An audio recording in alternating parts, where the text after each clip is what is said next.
पंख लगाने से कुछ नहीं होता, हौसलों से उड़ान होती है। पंख लगाने से कुछ नहीं होता, हौसलों से उड़ान होती है। मंजिलें उन्हें ही मिलती हैं जिनके सपनों में जान होती है। चलो कुछ नया करते हैं। आज की कहानी है आंध्र प्रदेश में रहने वाले एक गरीब किसान के लड़के के बारे में।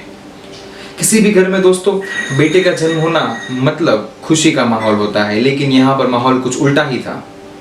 बेटा जन्म से ही अंधा है। सब लोग मिलकर उसके पेरेंट्स को सलाह देते हैं कि आप इस बच्चे को मार दो, ये जन्म से ही अंधा है, बड़ा होकर ये आपका सहारा बनने की बजाय आपके ऊपर बोझ बन जाएगा। लेकिन उसके पेरेंट्स बोलते हैं कि नहीं भाई, हमारा बच्चा है, हम इसको बड़ा करेंगे और ज़रूर करेंगे।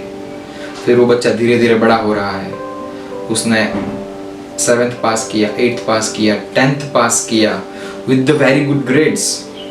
आप सोचिए, एक अंधा बच्चा धीरे धीरे करके पढ़ाई कर रहा है, पूरा का पूरा अपना एजुकेशन ले रहा है। 10th तक उसने पास किया और वो भी अच्छे परसेंटेज से। अब आगे 11th 12th उसको साइंस पढ़ना था, लेकिन सारी की सारी कॉलेज, सारी की सारी स्कूल्स ने मना कर दिया कि नहीं भाई, आप साइंस नहीं पढ़ सकते, क्योंकि यहाँ पर इमेजिनेशन की ज़रूरत पड़ती है और आप अंध है, उसकी वजह से आप इमेजिनेशन नहीं कर पाओगे। गेंद की गति कितनी है वो पता नहीं चल पाएगी, ट्रेन की स्पीड से जा रही है वो आपको पता नहीं चल पाएगी। सो दैट मीन्स ऐसे कुछ रीजंस देकर उसको मना कर दिया गया। लेकिन उसने फिर केस कर दिया। उस लड़के ने गवर्नमेंट के ऊपर केस कर दिया कि मुझे साइंस पढ़ना है, मुझे पढ़ने दो। 6 महीने तक उसने इतनी मेहनत की साइंस पढ़ने की, इसलिए उसने बड़ी मेहनत से वो केस लड़ा। गवर्नमेंट को भी उसके सामने झुकना पड़ा और कोर्ट ने ऑर्डर फाइल किया कि इस लड़के को साइंस में एडमिशन दो, लेकिन वो अपने रिस्क पर पढ़ेगा। 6 महीना ऑलरेडी चले गए थे, उसके पास ना तो कुछ मटेरियल था, कुछ भी नहीं था, लेकिन उसके पास डिटर्मिनेशन था। वो डिटरमिन था कुछ भी करने के लिए। तो वो कहते हैं ना कि अगर आप किसी चीज को शिद्दत से चाहो तो पूरी कायनात उसको तुमको मिलाने में जुटा देती है। यहाँ पर इस लड़के के साथ भी कुछ ऐसा ही हुआ। उसको एक बहुत अच्छे से प्रोफेसर मिल गए। उस प्रोफेसर ने उसको सारी की सारी बुक्स को ऑडियो में कन्वर्ट करके दे दिया। ये सारा का सारा स्टडी उसने सिर्फ और सिर्फ सुन के किया। ईयरफोन डाल के, हेडफोन डाल के, उस जमाने में जो भी फैसिलिटीज हो गया तो फिर speaker, means what ever it is, but उसने पूरा का पूरा चीज सीखा अपने आप। अब आई 12th के रिजल्ट का टाइम। अब आप सोचिए, ऐसा लड़का जो सिर्फ ऑडियो सुन के प्रिपरेशन की है, वो क्या लिख पाएगा एग्जाम में, कितने परसेंटेज आएंगे, क्या एक्सपेक्ट कर सकते हैं? 50%, 60%, 70%, he got 98%. 98%, can you believe it? जो लड़का जन्म से ही अंधा है, वो सिर्फ और सिर्फ सुनकर 98% अचीव कर रहा है। लेकिन यहाँ पर अभी भी उसकी मुश्किलें कम नहीं हुई, अब तो उसकी मुश्किलें बढ़ रही है। अब आया कॉलेज एडमिशन का टाइम।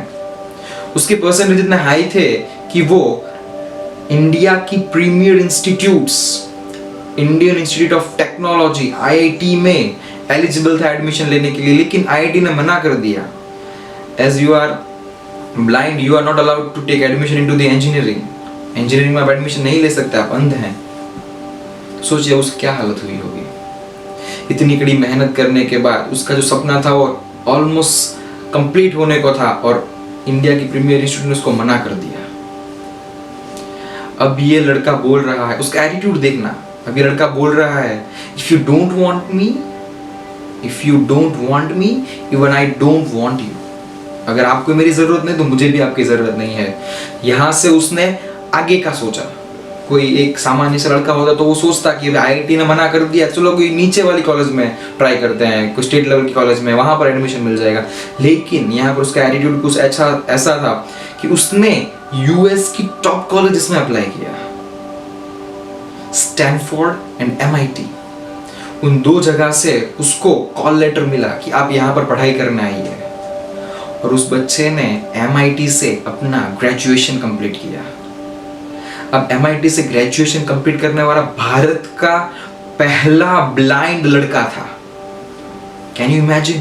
भारत का पहला ब्लाइंड लड़का वहां पर जाकर एजुकेशन कंप्लीट कर रहा है, और वो भी बहुत ही अच्छे ग्रेड से। वहाँ की गवर्नमेंट ने उसको बोला कि आप यहाँ पर रहकर वर्क करो, जो भी फैसिलिटी चाहिए वो हम आपको प्रोवाइड करेंगे। वहाँ पे एजेंसीज ने, वहाँ की कंपनीज ने उसको अप्रोच किया कि आप यहाँ पर वर्क करो, लेकिन यहाँ पर भी उसका एटीट्यूड कुछ और ही था। उसको इंडिया में आके वर्क करना था, तो वो back to India, he is back to India, वापस आया वो इंडिया में।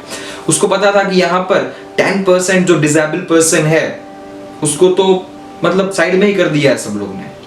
तो उसने उस डिसेबल पर्सन्स को, डिसेबल लोगों को इकट्ठा करके एक कंपनी बनाई।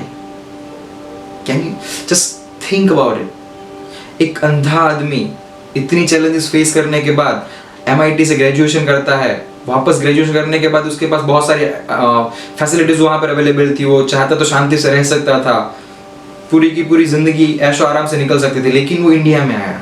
उसने इंडिया के डिसेबल पर्सन के बारे में सोचा।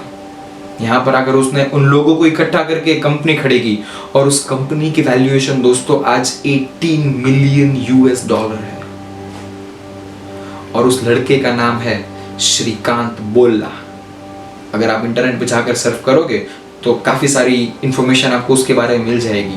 लेकिन ये बताना ये चाहता हूँ कि आजकल की जो जनरेशन है, आप लोग ये सोचते हो कि हमारे पास कुछ फैसिलिटीज अवेलेबल नहीं है, ये कुछ ऐसा टाइम आया है जो means we don't have the resources. ऐसे टाइम में हम रिसोर्सेज कहाँ से इकट्ठा करें? जब पूरा का पूरा देश बंद पड़ा है तो हम कहाँ से रिसोर्सेज लाए? मेरे पास ये नहीं है, वो अच्छी स्कूल में पढ़ता है, उसके पास अच्छी जॉब है, वो अच्छी कंपनी में जॉब करता है, इसीलिए उसके पास अच्छी फैसिलिटीज होना जायज़ सी बात है। वो अच्छी स्कूल में पढ़ता है, उस स्कूल्स के बहुत सारे अच्छे अच्छे ग्रेड आने वाले स्टूडेंट्स हैं। दिस थिंग्स मैटर्स, ये सारी की सारी चीज़ें मैटर करती है, लेकिन सिर्फ 10%, बाकी का 90% आपका एटीट्यूड कैसा है ना, वो मैटर करता है। आप किसी भी सर्कमस्टेंस को किस तरीके से लेते हो अपने दिमाग में, दैट मैटर्स, वो मैटर करता है। अगर आप सोच रहे हो कि नहीं भाई आज मुझे कैसे भी करके 2 चैप्टर खत्म करने ही है, चाहे कुछ भी हो जाए, अगर आपकी कैपेसिटी है हाफ चैप्टर कंप्लीट करने की, तो आप ये गोल बनाओ कि कैसे भी करके मैं 2 दिन में चैप्टर कंप्लीट कर लूंगा। अगर आप बिजनेसमैन हो तो ये सोचो कि कुछ भी करके आज मुझे ये 5 से 6 दिन कंप्लीट करनी ही है, फिर कुछ भी हो जाए।